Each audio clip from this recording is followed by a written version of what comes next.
Hi everyone, welcome back to my channel. कैसे हैं आप लोग? आई होप अच्छे होंगे। और यहाँ पे मेरे दिन की शुरुआत हो चुकी है और नहा धो के मैं बस रेडी हो रही हूँ, क्योंकि अभी जो सुबह का ब्रेकफास्ट है वो सब चीज़ें मैंने कर लिया है और अभी जा रही हूँ पढ़ने के लिए। और जब मैं पढ़ाई करूँगी ना, तो इसके बाद में बाकी का जो रूटीन होगा वो सब इसी वीडियो में आपके साथ में शेयर कर दूँगी। और अगर आप भी अपनी तैयारी करते हैं, आप हाउस वाइफ हैं या फिर आप अनमैरिड हैं, जो भी हो उसके लिए तो देखो पढ़ना बहुत ज़रूरी है। अगर आप कॉम्पिटिशन की लाइन में आ चुके हो ना, अगर आपको गवर्नमेंट जॉब चाहिए तो उसके लिए ना तो आपको देखो बहुत ज़्यादा मेहनत करने की ज़रूरत होती है। मैं भी एक हाउस वाइफ हूँ और मैं भी अपनी स्टडी प्लस और एक घर के काम कैसे मैनेज करती हूँ, जो मेरा 10 आवर्स का स्टडी रूटीन है वो मैं किस तरह से मैनेज करती हूँ, वो सब चीज़ें मैं आपको इसी वीडियो में बताने वाली हूँ। और आप लोग के जैसे कमेंट्स भी आ रहे थे कि आप ना अपना रूटीन बताइए, सुबह का, शाम का, दोपहर का, किस टाइम पे कैसे कब काम होता है, कब आप पढ़ते हो, वो सब चीज़ें। तो अभी आप वेट करिए, मैं सब चीज़ें आपको बताऊंगी। वैसे तो मैं अपने जो व्लॉग्स होते हैं वो उसमें मैं आपको अपना स्टडी रूटीन दिखाती रहती हूँ। सो इस वीडियो में भी अपना स्टडी रूटीन और साथ में जैसे कि अभी यूपी टेट का है, नोटिफिकेशन भी आ चुका है काफ़ी टाइम पहले, तो आप लोगों ने भर भी दिया होगा और हो सकता है कि बहुत सारे लोगों ने अभी फिल नहीं किया होगा, क्योंकि बहुत सारे डॉक्यूमेंट्स की भी ज़रूरत होती है। OTR करना पड़ता है फॉर्म फिलअप करने से पहले पहले, वो सब चीज़ें आप लोगों ने कर लिया। अगर नहीं किया है तो भी आप लोग कर लीजिए, क्योंकि जो है वो अप्रैल के 26 जो अप्रैल है वो लास्ट डे है और फॉर्म सबमिशन का। सो आप लोग देर मत करना, पहले ही फॉर्म फिल कर लेना। और मैं यूपी टेट के अलावा अदर एग्ज़ाम को भी टारगेट करती हूँ, सो इसीलिए ना मुझे अपनी स्टडी को और ज़्यादा टाइम देना पड़ता है। सो जैसे GS वगैरह उसके लिए बहुत ज़्यादा टाइम देना पड़ता है, तो इसीलिए मैंने अपना 10 आवर्स का स्टडी चैलेंज रखा हुआ है कि इतना तो मुझे करना ही करना है। अगर आप लोग भी अपना पढ़ना चाहते हो या मतलब आप अभी यूपी टेट की तैयारी कर रहे हो, सो उसके लिए भी पढ़ना शुरू कर दो। और यहाँ पर ना मुझे बुक्स रिसीव हुई थी 2 दिन पहले यूपी टेट के लिए, क्योंकि ना अभी देखो जुलाई में एग्ज़ाम होने वाला है, तो इसीलिए मैंने ये बुक्स मंगवाई हुई थी। सो इन बुक्स का जो रिव्यू है मैं आपको अभी सजेस्ट कर देती हूँ। अगर आपको ठीक लगे बुक्स वगैरह तो ये आप परचेज़ कर लेना, लिंक भी मैंने डिस्क्रिप्शन में दे दूँगी। सो चलो मैं एक बार ना इन बुक्स को दिखा देती हूँ, क्योंकि ना 3 दिन पहले मुझे रिसीव हुई थी, तब मैंने इसका जो कंटेंट है वो मैंने देखा हुआ था और काफ़ी अच्छा कंटेंट है। सो मैं इनको दिखा देती हूँ। ये यूपी टेट के लिए मुझे 3 बुक रिसीव हुई हैं और अभी मैं ना 1 बाय 1 करके मैं आपको दिखा भी देती हूँ। जैसे कि ये टॉपर्स नोट की बुक है यूपी टेट के पेपर फर्स्ट के लिए, ठीक है। और इसमें आपको जैसे बाल विकास यानी CDP वगैरह मिल जाएगी और इसी के अंदर मैथ्स भी इंक्लूडेड है। इसके अंदर का जैसे मैं कंटेंट आपको दिखा देती हूँ क्या क्या चीज़ें हैं। इसी बुक के अंदर ही फर्स्ट जो कंटेंट मिलेगा ना आपको वो CDP का मिलेगा। जैसे ये रहा कंटेंट CDP का, और जो यूपी टेट का सिलेबस है उसी के अंडर में ये सब चीज़ें हैं। और इसके बाद में ना मैथ्स का सिलेबस मिल जाएगा। मैथ्स का जैसे यहाँ से स्टार्ट होता है ये, ठीक है, 19 नंबर से, तो ये मैथ्स का पूरा सिलेबस है जो यूपी टेट में आए हुए हैं और ये यहाँ तक है, ये पूरा मैथ्स का सिलेबस है। और स्टार्टिंग में जैसे ये थ्योरी वाली बुक है, और जैसे अभी ना थ्योरी जब आप समझ लोगे तभी तो आप ना आगे का जो प्रैक्टिस सेट है वो आप लगा पाओगे। तो सबसे पहले आपको ना ये पढ़ना पड़ेगा थ्योरी के लिए। जैसे मैंने इनका जो कंटेंट देखा है वो जो सिलेबस के अंदर है वही कंटेंट है। और जो स्टार्टिंग में जैसे कि CDP के फर्स्ट जो है आपका स्टेजेस हो गया वो यहाँ से गिवन है। बाकी जो भी चीज़ें हैं ना वो बहुत अच्छे से समझा रखी है। और इससे पहले भी मैंने आपको बुक्स के बारे में रिव्यू दिया हुआ था, और जो मुझे जेन्युइन लगता है ना वो मैं आपको बता देती हूँ। सो इस तरह से ना इसके अंदर अभी CDP का जितना पार्ट है वो इंक्लूडेड है। और भी ना आपको मैथ्स का भी पार्ट बता देती हूँ। जैसे मैथ्स के अंदर है ना ये सिर्फ और सिर्फ थ्योरी के लिए है, और थ्योरी में जैसे आप कंप्लीट कर लोगे तो आप इसका मॉक टेस्ट भी लगाना शुरू कर देना, तो उससे ना क्वेश्चन बनने लगेंगे। सो यहाँ से जैसे ये रहा इसका जो कॉन्सेप्ट है वो समझा रखा है मैथ्स के। और यहाँ पे ये पूरा इधर लास्ट वाला ये सब चीज़ें ना मैथ्स के बारे में है। सो ये रहा फर्स्ट पेपर के लिए जो सब्जेक्ट है वो ये रहा। और अब जैसे बात कर लेते हैं जैसे हिंदी। अब जिन लोग का ना पेपर जैसे जिन्होंने जैसे संस्कृत ली हुई है या जिन्होंने संस्कृत की जगह इंग्लिश लिया हुआ तो वो उसका अलग रहेगा। और जैसे इसमें रहेगा ना हिंदी वाला कंटेंट है, और हिंदी का भी यही सेम मैं आपको दिखा देती हूँ। आपको बुक्स वगैरह जो है ना उनका लिंक आपको मिल जाएगा और आप वहाँ से ना डायरेक्टली परचेज कर सकते हैं। सो ये रहा इसका कंटेंट हिंदी का, और इसी के अंदर इधर आपको ये मिल जाएगा यहाँ पे, ठीक है। ये आपको मिल जाएगा पूरा का पूरा, ये लास्ट से यानी यहाँ से लेके यहाँ तक ये पूरा आपको संस्कृत का मिल जाएगा। और इसके अंदर भी सेम वही जो चीज़ें हैं, स्टेप बाय स्टेप सब चीज़ें समझा रखी हैं सबसे पहले। और इसके बाद में जब आप थ्योरी कंप्लीट कर लोगे ना, तब आप इसके बाद में मॉक टेस्ट वगैरह लगाना शुरू कर दोगे। ये थ्योरी के लिए है। और इसी तरह से ये लास्ट में जो है ना, ये यहाँ पे ये पूरा संस्कृत वाला पोर्शन बन जाता है। सो ये पूरा संस्कृत का है, ठीक है। सो ये रहा जो भाग 2 है, ये इसके लिए हो गया। और अब बात कर लेते हैं भाग 3 के लिए, जो प्राइमरी लेवल का ही बार बार बताने की ज़रूरत नहीं है मुझे, मैं बार बार आपको बता रही हूँ। फर्स्ट पेपर के लिए है, पर्यावरण अध्ययन यानी ईवीएस के लिए हो गया। अब इसमें देखो, इसके ईवीएस का भी कंटेंट आपको दिखा देती हूँ। ये पूरा ईवीएस का कंटेंट है और यहाँ तक पूरा आपको इसमें सब चीज़ें गिवन है। यहाँ स्टार्टिंग से फर्स्ट चैप्टर से गिवन है और यहाँ पे आपको पूरा लास्ट तक जो भी है इसके अंदर सब चीज़ें इन्होंने मेंशन कर रखी हैं। और सब फ्लो चार्ट वगैरह अच्छे से, लेबलिंग वगैरह सब कुछ बना के दे रखा है, जिससे ना चीज़ें और आसान तरीके से समझ में आ जाएं। सो ये इसमें पूरा ईवीएस का पार्ट हो गया। सो 3 बुक मुझे रिसीव हुई है और इनका जो लिंक है वो मैंने डिस्क्रिप्शन में दे दिया है। आप वहाँ से, अगर आपको अच्छी लगती है, इसका कंटेंट अगर आपको अच्छा लगता है, वो चीज़ें मैंने अभी आपको दिखा दिया है, अगर आपको अच्छा लगता है तो आप वहाँ से डायरेक्टली परचेज़ कर लेना। अभी फ्रेंड्स मैंने अपना स्टडी चैलेंज 10 आवर्स का रखा हुआ है, क्योंकि ना जैसे अभी यूपी टेट का एग्ज़ाम के अलावा ना मैं अदर एग्ज़ाम को भी टारगेट कर रही हूँ। लाइक जैसे पिछले साल से यूपी पीसीएस वगैरह हो गया और यूपी पीएससी की तरफ से जो भी आता है नोटिफिकेशन, चाहे आरओ हो या फिर मतलब अदर कोई और एग्ज़ाम हो, तो उन सब का ना मैं अभी जीएस तैयार कर रही हूँ। क्योंकि ना जैसे जीएस मैंने पहले पढ़ी हुई थी, लेकिन होता है ना कितने भी बार पढ़ लो, वो इतना ज़्यादा इसका सब्जेक्ट होता है ना, इतना ज़्यादा वास्ट होता है इसका सिलेबस, कि आप जितना डीप में पढ़ोगे ना उतना पढ़ते रह जाओगे। सो बहुत सारे सब्जेक्ट्स होते हैं। सो जैसे कि अभी हिंदी हो गया, इंग्लिश हो गया, और इसके बाद में मैथ्स हो गई, साइंस है, ठीक है, और सीडीपी वगैरह हो गया, ईवीएस, ये तो चलो इसके लिए होगा, यूपी टेट के लिए होगा, ये तो आपके चलते रहेंगे साइड में, कोई बड़ी बात नहीं है, ठीक है। लेकिन जैसे और जो है हिस्ट्री हो गया, ज्योग्राफी हो गया, पॉलिटी और साइंस, तो चलो इसमें यूपी टेट की जो सेकेंड पेपर है ना उसके लिए भी आ जाएगा काम। तो इस तरह से ना, जैसे कि मुझे अपना जो अच्छी जो कमांड है ना वो बनानी है। सो अभी जो भी अपकमिंग एग्ज़ाम्स आएंगे ना यूपी पीएससी की तरफ से, तो वो मैं फिल करूँगी। क्योंकि ना देखो, अब यूपी टेट के अलावा कौन सी वैकेंसी आती है सामने, ये तो भाई नहीं पता है, किसी को भी नहीं पता है। अगर इन केस अगर आ जाता है ना सुपर टेट वगैरह, तो बहुत अच्छी बात है, क्योंकि ना मेन जैसे यूपी टेट है, इसके बाद में अगर सुपर टेट आता है तो बहुत अच्छी बात है, क्योंकि शिक्षक भर्ती आ जाएगी। तो उससे बड़ी अच्छी बात क्या हो सकती है कि चलो हमें यूपी में ना एक शिक्षक बनने का मौका मिल जाएगा।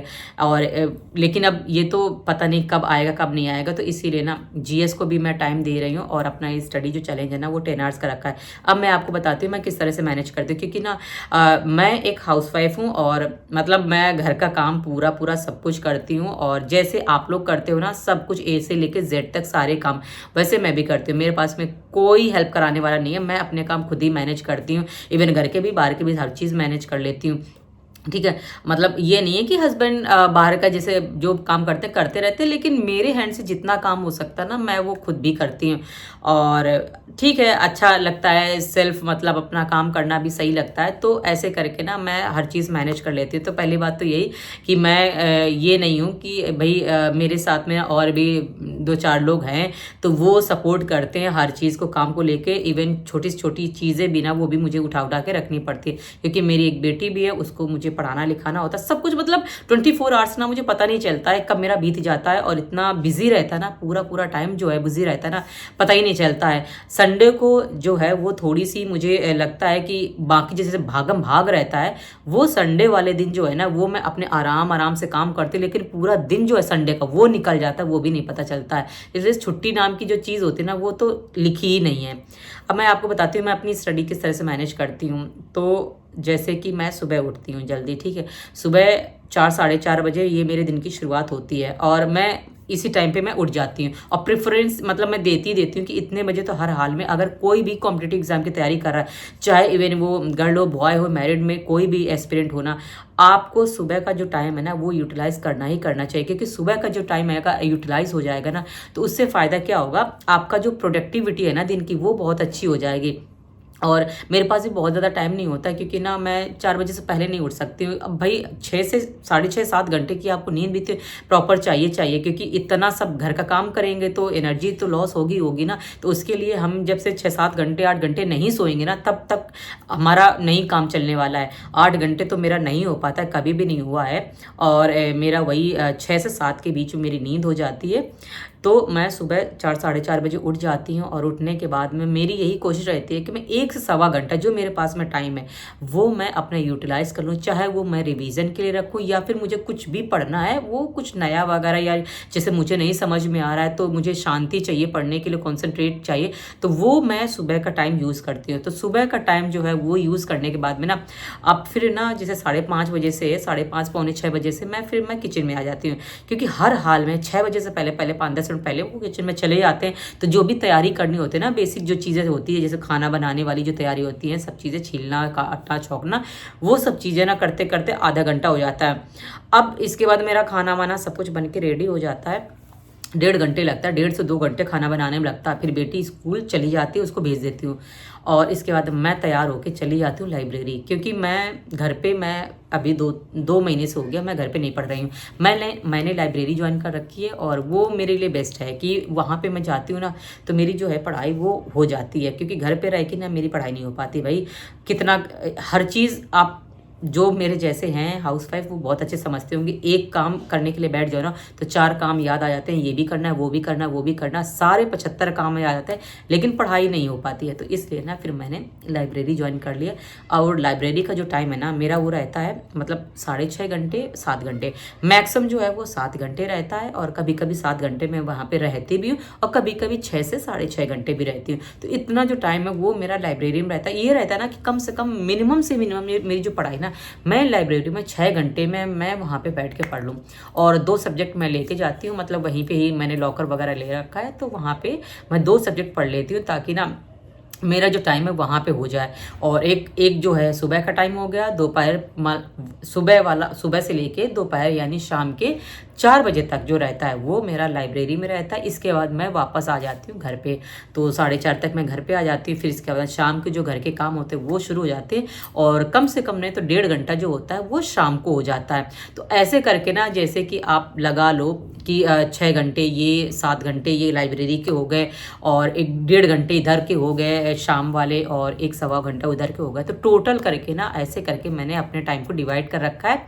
और यही है कि जो 9 to 10 आवर्स की जो स्टडी है ना, वो मैंने अपना बनाया हुआ है। क्योंकि भाई जब मैं जीएस पढ़ती हूँ ना, तो उसमें बहुत ज़्यादा टाइम जाता है। एक सब्जेक्ट जो पढ़ने में ना 3-3 घंटे 4-4 घंटे चला जाता है, नहीं पता चलता है बिल्कुल भी कि। और ऐसा नहीं है कि सिर्फ पढ़ ही रहे हैं, पढ़ने के साथ साथ ना मैं क्या करती हूँ, जैसे उसी के साथ साथ जो प्रीवियस ईयर के क्वेश्चन पेपर हैं, मैं जैसे वो टॉपिक कंप्लीट हो जाता है तो उसको भी मैं वहीं पे लगा लेती हूँ। मैंने बुक्स वगैरह वहीं पे रख रखी है। जो मुझे घर पे पढ़ने हैं वो सिर्फ मेरी बुक्स यहाँ पे रखी हुई है, बाकी मैंने वहीं पे रख रखी हैं। तो ऐसे करके ना मेरा जो 10 आवर्स का जो स्टडी चैलेंज है ना, वो मैंने लिया हुआ है कि मुझे खुद से मैंने मतलब प्रॉमिस किया है कि भाई करना है, और हर हाल में करना ही करना है। क्योंकि ये जो 1 साल है ना मेरे लिए, अभी इस साल का 2026 का, ये मेरे लिए बहुत इम्पोर्टेंट है। मैं अभी अपने आप को बहुत ज़्यादा नहीं दे सकती टाइम, क्योंकि पता है मेरी बेटी भी बड़ी हो रही है, और मतलब इतनी बड़ी नहीं हो रही, लेकिन फिर भी उनकी जो क्लासेस है ना भाई बड़ी हो रही है। और मैं भी पता है बहुत ज़्यादा हर चीज़ नहीं कर पाती हूँ। पढ़ाई करना, घर की जिम्मेदारी निभाना, बच्चे की जिम्मेदारी निभाना, रिश्ते नातेदार निभाना, सब कुछ इतना मैरिड एस्पिरेंट के लिए इतना डिफ़िकल्ट होता है ना। जो लोग भी मेरी बातें सुन रहे होंगे ना, बहुत अच्छे से अपने आप को समझ रहे होंगे, और जिनके घर में ऐसा होता है ना, वो भी बहुत अच्छे से समझ पा रहे होंगे। और इतना आसान नहीं होता है हर चीज़ मैनेज करना, लेकिन फिर भी मतलब बहुत तरह से अपने आप को मोटिवेट करके, मतलब इस तरह से मैंने स्टेप लिया हुआ है कि बस 1 साल और अपने आप को परेशान कर लो, 1 साल और अपने आप में मेहनत कर लो, फिर इसके बाद रिजल्ट जो भी हो वो ऊपर वाले की मर्जी है। लेकिन अपने हाथ में जो है ना, वो सिर्फ और सिर्फ हमारी मेहनत है, जो आपको करना ही करना है। अगर आपको करना है, क्योंकि 10 लोग अगर आपको देख रहे हैं ना पढ़ते हुए, तो फिर उन 10 ही लोग के ना सामने आपको अपने आप को प्रूफ भी करना है कि नहीं, ये जो आप अपने इतने टाइम से पढ़ रहे हो ना, वो आपको करके दिखाना है। वरना फिर तो यार बेकार हो जाएगा। फिर तो देखो, अगर किस्मत में होगा ना, और अपनी आपकी खुद की ईमानदारी है, मेहनत है, लगन है, तो फिर आपका सिलेक्शन ज़रूर होगा। मैं तो यही मानती हूँ। और बहुत ज़्यादा मैं लोगों की आलतू फालतू की बातों में विश्वास नहीं करती करती हूँ, क्योंकि पता है सोचो मैं भी मैरिड हूँ और मैं जब जाती हूँ ना लाइब्रेरी, तो बस मेरे दिमाग में यही ख्याल रहता है कि यार मैं सोचो इस एज में इतने साल हो गए मेरी शादी को, 12 साल हो गए हैं, और अब मैं लाइब्रेरी भी तो सोचो मैं जाती हूँ, तो मुझे अंदर से पता है क्या होता है, ये नहीं लगता, गिल्ट नहीं लगता, मुझे ये लगता है कि नहीं, अब निकले हो ना करने के लिए कुछ ना कुछ, तो आप करो अपने लिए, मतलब कुछ करके ही इस चीज़ को ख़त्म करो। ऐसा नहीं कि जब बड़े हो ना तो बीच में ही ख़त्म कर लो। तो ये सोच के मैं अपने आप को मोटिवेट करती हूँ कि जैसे और भी अदर एस्पिरेंट है ना, वो चाहे कैसे भी पढ़ रहे हो, रात में पढ़ते हैं, दिन में पढ़ते हैं, सुबह पढ़ते हैं, शाम को पढ़ते हैं, घर का काम करते हुए पढ़ते हैं, सेम हम भी वही काम करते हैं। बस सबके ना जो ऊपर नीचे हैं, बस प्रायोरिटीज़ जो वो चेंज हो जाती हैं, बाकी सब चीज़ें वही सब करते हैं। बस मैंने भी अपने आप को ऐसे ही टाइम से डिवाइड कर रखा है कि भाई मुझे करना है, और अच्छा है कि कम से कम 7-8 महीने अपने आप को इस महीने के, इस मतलब इस साल के दे दो, और फिर इसके बाद में जो भी होगा वो देखा जाएगा। लेकिन अभी तो पूरी ईमानदारी से 100% अपना यही जो शेड्यूल है ना वो मुझे अपना करना है, और मन में यही है कि भगवान बस एक बार जो है मेरी मेहनत रंग लेके आ जाए, और जितनी मेहनत हम कर रहे हैं ना बस उसका रिजल्ट मिल जाए, बस और कुछ भी नहीं चाहिए। क्योंकि अपनी खुद की पहचान, अपना खुद का करियर होना ना लड़की के लिए ना बहुत ज़्यादा इंपॉर्टेंट है। क्योंकि लड़की का करियर पता है कब ख़त्म हो जाता है, शादी के बाद ख़त्म होता है। लेकिन अगर जो लोग अपने सपने ज़िंदा रखते हैं ना कि नहीं मुझे करना है, करना है, करना है, अपने लिए करना है, अपनी जो डिग्री है ना उनको देख देख के ना तरस आता है कि ये यहाँ पे पढ़ी क्यों है, कि अगर हमें कुछ करना ही नहीं है तो यहाँ पे पढ़ी क्यों है, ये इतना हमने पैसा बचपन से लेके अभी तक सब कुछ अपनी पढ़ाई लिखाई पे खर्च किया है ना, तो ये सब धूल मिट्टी इनमें लगने के लिए नहीं खर्च किया है, इनको ना निखारने के लिए खर्च किया है। तो कहीं ना कहीं अपने लिए जो कोशिश है वो बराबर जारी है, और आप लोग भी ना मेहनत करो, पढ़ो अच्छे से, ताकि ना जो भी आपका जो करियर है, जो आपके सपने हैं वो साकार हो सके। और बस अपना टाइम जो है ना एक एक बहुत ज़्यादा, एक एक दिन ना बहुत ज़्यादा कीमती है, उसको ख़राब मत करो और लगे रहो। बाकी देखो जो मैरिड होते हैं ना उनके साथ 75 काम होते हैं, जो आज यहाँ कहीं जाना पड़ जाता है, ना चाहते हुए भी पता जाना पड़ता है। मेरे साथ भी होता है, लेकिन फिर भी मतलब मैं लगी रहती हूँ कि चलो ठीक है, 2-3 दिन ख़राब होंगे ना, बाकी पूरा महीना तो नहीं ख़राब होगा ना। तो इसलिए मैं इस तरह से अपने आप को मोटिवेट कर लेती हूँ और बस पढ़ती रहती हूँ। सो आप भी पढ़ना लिखना शुरू कर दो। और यहाँ पे दोपहर का टाइम हो रहा है और अभी मैं किचन में हूँ, क्योंकि ना आज बनाना है मुझे कटहल। सो कटहल बनाने के लिए तो देखो बहुत ज़्यादा मेहनत लगती है, इसको ना काटने में भी बहुत ज़्यादा मेहनत लगती है। ये ना चिपचिपाता है, जैसे हाथ में चिपक जाता है, तो उससे पहले ना तो तेल लगाना पड़ता है, फिर इसके बाद में ना इसको काटने में ही सबसे ज़्यादा टाइम जाता है। बाकी जो अदर जो सब्जियाँ हैं ना वो तो सिंपल होती हैं, चलो काट लो, लेकिन उनमें भी टाइम जाता है, लेकिन इनमें बहुत ज़्यादा टाइम जाता है। सो ये ना जैसे छोटा सा ही फल था तो इसको बनाना था, तो मैंने सोचा कि चलो आज इसको बनाते हैं ना, दोपहर का भी टाइम है, तो इसको ना जैसे ग्रेवी वाली जो सब्ज़ी होती है मैं वो वाली बनाऊंगी। क्योंकि ना ड्राई वाली वो मतलब बनाती हूँ, लेकिन कभी कभी जैसे मन करता है ड्राई वाली बनाने का या फिर ग्रेवी वाली, जैसा मन करता है वैसा बना लेते हैं, लेकिन आज मैं बना रही हूँ इसको ग्रेवी वाली। और यहाँ पे शाम का टाइम है, शाम में ना जैसे मेरे कुछ कपड़े थे वो तह बनाने थे, और साथ में अभी और भी बहुत सारे कपड़े हैं तह बनाने के लिए रखे हैं, अभी अंदर स्टैंड में लगे हुए हैं, उन सभी को भी मुझे ना तह बना के रखना है। सो इसी तरह का मेरा शेड्यूल रहता है। फ्रेंड्स आपको कैसा लगा ये कमेंट करके ज़रूर बताइएगा, और वीडियो में अगर नए हैं ना चैनल पर तो चैनल को सब्सक्राइब कर लीजिएगा, वीडियो पसंद आए तो लाइक कर दीजिएगा। मिलती हूँ नेक्स्ट वीडियो में, तब तक के लिए बाय एंड टेक केयर।